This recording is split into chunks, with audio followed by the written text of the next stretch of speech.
안녕하십니까. 사주상담가 이기호입니다. 이기호의 책 강의, 오늘은 12번째 시간으로 음권, 양권 이론이 되겠습니다. 제가 얼마 전에 책을 출간했습니다. 이 책은 아래 링크 보시면 구매하실 수 있고요. 아직까지 다른 곳에서는 구매가 어렵습니다. 책이 없더라도 이 강의를 듣는 데는 전혀 문제가 없으니까 사주에 관심 있는 분들은 집중해 주시길 바랍니다. 오늘의 학습 목표를 보도록 하겠습니다. 음권, 양권 이론에 대해서 공부를 하는데요. 이것은 일반적인 정통 사주 명리학 이론에 없는 거예요. 그럼에도 불구하고 제가 강의를 하는 이유는 이 이론을 알게 되면 사주 분석하는데 상당히 유리하기 때문입니다. 음권, 양권 이론이라는 것은 여러분들이 배우신 음양, 오행할 때 음양하고 전혀 다른 개념입니다. 이 음권, 양권 이론은 정통 사주 명리학 이론에 나오지 않는 이론이에요. 정통 사주 명리학 이론에 나오지 않는다는 얘기는 여러분들이 시중에서 사주 명리학 책을 딱 샀을 때 그 안에 음권, 양권이라는 이론은 나오지 않습니다. 여러분들이 인터넷 같은 데서 찾으면 이 이론에 대해서 나오겠지만 어쨌든 잘 알려지지 않은 이론이거든요. 그럼에도 불구하고 제가 여러분들에게 소개를 시키는 이유는 여기에 나와 있는 이 네 가지를 이해하는데 이 음권, 양권 이론이 유용하기 때문입니다. 그렇다면 이 이론은 어떤 이론인지 설명을 드리도록 하겠습니다. 자, 여기에 보시면 동그란 게 태양이죠. 그리고 자을서부터 해월까지 1년 12달이 있습니다. 그런데 이번에는 이 동그란 걸 태양이 아니라 지구라고 한번 보겠습니다. 지구. 이게 지구예요. 그리고 가운데 이렇게 점선이 있는데 이것이 땅입니다. 그렇다면 위에 있는 이 양권이라는 것은 땅 위를 나타내는 거고요. 점선 밑에 있는 이 음권이라는 것은 땅 속을 나타내는 거죠. 땅 위는 어때요? 사람의 눈에 보입니다. 땅 밑은 사람의 눈에 안 보입니다. 이것은 자연의 원리, 농사의 원리를 사주명리학에 적용한 이론이다. 이렇게 생각을 하시면 되겠는데요. 땅 위에 보이는, 우리 눈으로 보이는 이 양권은 봄에 씨를 뿌리잖아요. 그러면은 봄에 이제 그 모내기를 해가지고 가을에 추수를 하죠. 이렇게 땅 위에서 농사 짓는 게 눈에 다 보여요. 이곳을 양권이라고 합니다. 그런데 땅 속에서도 농사를 짓나요? 농사를 짓습니다. 여러분들이 봄이 돼갖고 산에 딱 가보면 새싹이 파릇파릇 올라오죠. 도시에 사시는 분들은 산에 잘 안 가보셔가지고 새싹이 올라온다니까 일직선으로 올라오는 것으로 알고 계시는 분도 있는데 그렇지 않습니다. 새싹이 세 글자 모양으로 삐뚤삐뚤하게 이렇게 올라와요. 봄이 되면. 그러면 그건 뭐예요? 겨울 내내 그 싹의 씨에 해당하는 것이 겨울 내내 땅속에서 잘 자라다가 봄이 되니까 땅 위로 올라온 거죠. 그 얘기는 뭐예요? 땅속에서도 그 씨가 계속 성장을 했다. 이렇게 말씀을 드릴 수 있습니다.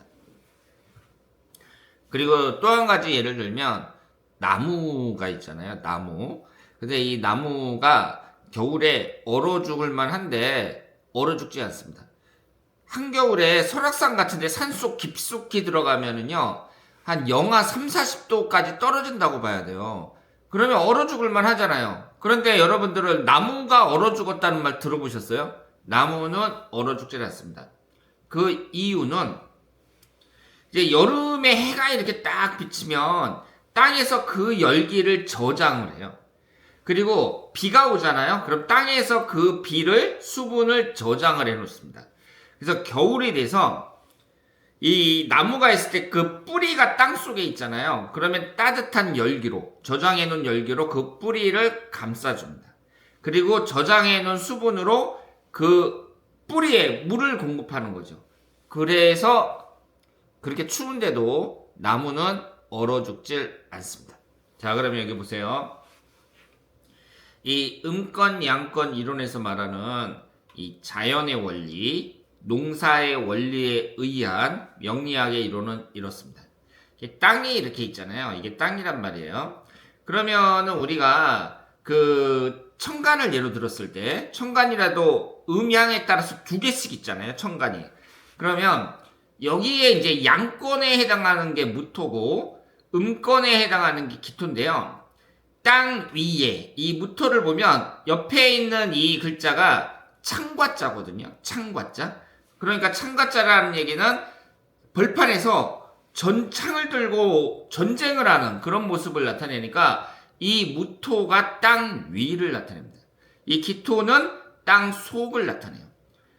그러면 여기에서 봄에 싹이 올라왔어요. 이게 을목이에요. 근데 무토, 그러니까 땅 위에 싹이 올라왔어요. 그러면 이 병화가 태양을 상징합니다. 하늘의 태양이 열기를 공급해 주는 거예요. 그러니까 그 싹이 잘 자라는 거죠. 그리고 하늘에서 여기 하늘천자가 적혀 있잖아요. 비를 내립니다. 물을 공급해 주니까 이 싹이 열기도 받고 그러면서 강합성 작용을 하고 수분을 공급받으면서 자라는 거죠. 그래서 가을에 뭐가 돼요? 결실이 됩니다. 열매를 맺는 거예요. 이것이 경금에 해당이 됩니다. 제가 지금 방금 말씀드린 것은 사람 눈에 보이는 땅 위에서 벌어지는 것들을 제가 말씀을 드렸습니다. 이것을 양권이라고 합니다. 그리고 이것은 묘월서부터 신월 사이에 해당된다고 볼 수 있죠. 그러니까 사오미 여름이 들어있고요. 봄부터 초가을에 해당하는 그 시기라고 말씀을 드릴 수 있습니다. 그러면 이 경금이 열매인데 열매 안에 뭐가 있어요? 씨가 있죠. 이 씨가 땅에 떨어져 가지고 땅 속으로 들어가죠. 그것이 바로 신금입니다. 그러면 기토가 땅 속을 나타내니까 땅 속 안에 이 씨가 들어간 거죠. 그러면 이 씨를 땅 속에서 어떻게 해요? 여름에 저장해냈던 그 열기로 씨를 감싸주고 비가 왔을 때 저장해놨던 그 수분으로 이 씨에게 물을 공급해주는 거죠. 그러니까 이 씨가 잘 자라겠죠. 잘 자라서 어떻게 돼요? 싹이 됩니다. 그래서 이 싹이 이제 딱 자라가지고 봄에 땅 위로 올라오기 직전 그 모습이 바로 간목이다. 이렇게 볼 수 있습니다. 그래서 밭전자 밑에 뿌리를 받고 있는 모습, 이것이 간목입니다. 그래서 이것은 6월서부터 인월까지 해당이 된다고 볼 수 있어요. 그래서 해자축에 있는 겨울을 중심으로 해가지고 가을서부터 초봄까지 해당하는 시기다. 이렇게 말씀을 드릴 수 있습니다. 그래서 제가 지금 방금 말씀드린 것처럼 땅 위에서 벌어지는 것은 양권이고 땅 속에서 벌어지는 것은 음권인데 이 천간만 보세요. 이 천간을 두 개를 비교했을 때에는 서로 겁제 관계면서 서로 충이 형성이 됩니다. 여기에 보시면 정계충, 병임충, 을신충 이렇게 형성이 되죠. 그리고 같은 권에서는 합이 형성이 됩니다. 여기 보시면 무계합파, 을경합금, 정임합목, 각기합토 이렇게 되죠. 어떤 분들이 병신합수가 되잖아요 이렇게 말씀하시는 분도 계시는데 제가 뒤에서 말씀을 드리겠지만 합이 성립이 되질 않습니다. 그래서 지금 보시는 것처럼 같은 양권끼리는 합이 성립이 되고 같은 음권끼리도 합이 성립이 되는데 양권과 음권은 서로 겁제 관계면서 충이 성립이 됩니다. 그래서 이 얘기는 뭐냐면 천간의 구성이 이렇게 되어 있을 때 양권은 양권끼리 음권은 음권끼리 모여있는 것이 좋은 구성이다. 이렇게 생각을 하시면 되겠습니다. 자, 그러면 우리가 같은 권에 있는 것이 좋은 구성이고 그 다른 권에 있는 건 좋은 구성이 아니다. 이렇게 말씀을 드렸는데요. 한번 보도록 하겠습니다. 지금 이 예제를 보면 병진년 경자월 계묘일 무오시 이렇게 되어 있는데 천간이 모두 양권으로만 구성되어 있습니다. 이런 것이 구성이 좋은 거예요. 천간이라는 것은 정신적인 부분을 나타내니까 이렇게 천간이 같은 권으로 구성되어 있는 사람은 정신적인 컨디션이 좋다고 볼 수 있습니다. 정신적인 컨디션이 좋다는 얘기는 염세주의라든가 비관주의에 쉽게 빠지지 않고 생각하는 게 긍정적이다. 이렇게 볼 수 있죠. 그러면 이런 사람들은 자살을 잘 안 하겠죠. 자살도 잘 안 하고 그 우울증 같은 데에도 잘 빠지지 않는다. 그리고 생각하는 게 긍정적이니까 결과도 좋을 가능성이 높다. 이렇게 말씀을 드릴 수 있습니다. 이분 같은 경우는 일간이 정하잖아요. 그런데 양쪽에 있는 것이 모두 양권으로 되어 있습니다. 일간은 음권인데 나머지가 전부 다 양권이에요. 이런 분들은 정신적 컨디션이 반대로 안 좋다고 봐야겠죠. 이분이 직장에서 그 스트레스를 받아서 자살한 분이다. 이렇게 말씀을 드리겠습니다. 자, 이분을 보세요. 일간이 경금인데요. 이분이 그 연주가 양인데 지금 대운이 역행하고 있으니까 여성이거든요. 그럼 여성한테는 관성운이 남자를 상징합니다. 그러면 여기서 보세요. 이분이 남자를 나타내는 관성운이 하나가 있는데 그게 시주에 하나가 있거든요. 그런데 병화가 아니라 정화예요. 경금은 일간인 경금은 양권인데 남자를 나타내는 관성운은 음권이죠. 이럴 때에는 남자복이 그렇게 유리하다고 볼 수가 없습니다. 그러면 우리가 음권 양권을 몰랐을 때에는 천간을 구분하기가 어려웠죠. 병화하고 정화가 있을 때 같은 화기운인데 음양이 달라 이거밖에 몰랐었는데 이제 음권 양권을 알았으니까 여기에서 적용을 할 수가 있다는 거죠. 그래서 이분은 대체적으로 이성운이 어떻다는 얘기예요. 남자운이 별로다 이렇게 볼 수 있습니다. 그리고 이분을 보세요. 이분은 연주가 음인데 대운이 역행하니까 남자분이잖아요. 그런데 남자분 입장에서는 일간이 토기운이니까 여자를 나타내는 재성운이 뭐예요? 수기운에 해당이 됩니다. 수기운은 임수와 계수가 있는데 지금 이분은 계수죠. 그러면 일간인 무토 입장에서 봤을 때 임수가 아니라 계수니까 또 합이 된단 말이에요. 여자복이 어떻다는 얘기예요?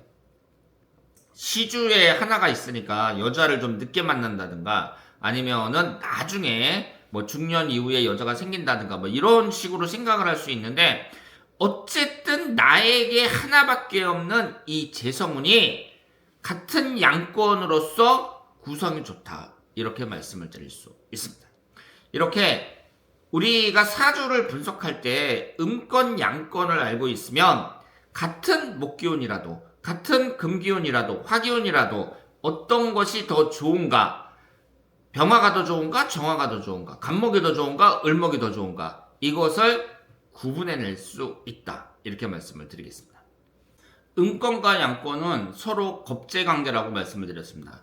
같은 우행인데 음양이 다른 걸 겁재라고 합니다.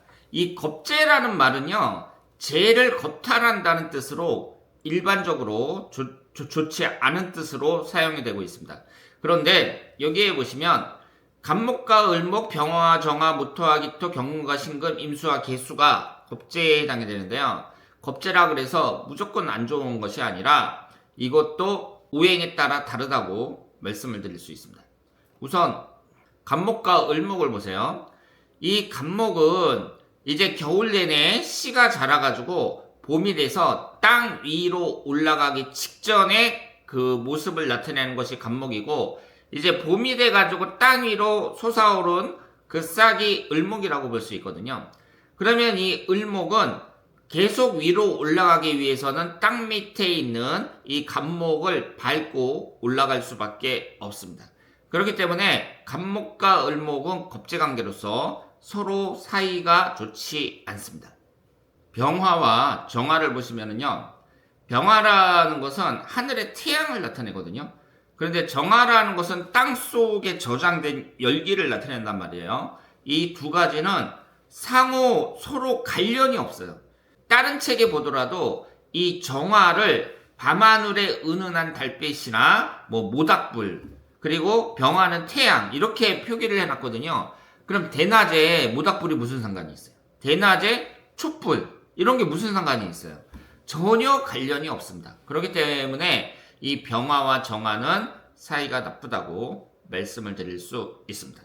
그리고 무토와 기토를 보면은요, 같은 땅인데 땅 위와 땅 속이잖아요. 이 두 가지는 같은 땅으로서 서로 대립적인 면이 없어요. 그렇기 때문에 무토와 기토는 겁재관계지만 나쁘지 않다, 이렇게 말씀을 드릴 수 있습니다. 경금과 신금을 보시면, 경금이라는 것은 이제 결과물, 과실을 나타내는데, 신금이라는 것은 그 안에 있는 씨를 나타냅니다. 그럼 씨를 얻기 위해서는 그 과일을 부셔야 되잖아요. 그렇기 때문에 경금과 신금은 겁재관계로서 사이가 좋지 않습니다. 그런데 임수하고 계수 같은 경우는요, 계수는 하늘에서 내리는 물이고 임수라는 것은 땅에서 저장되어 있는 물이란 말이에요. 그렇기 때문에 하늘에서 비가 안 오면 지하수라도 파야 되잖아요. 계수와 임수는 상호 보완 관계고 나쁠 게 없다, 이렇게 말씀을 드릴 수 있겠습니다.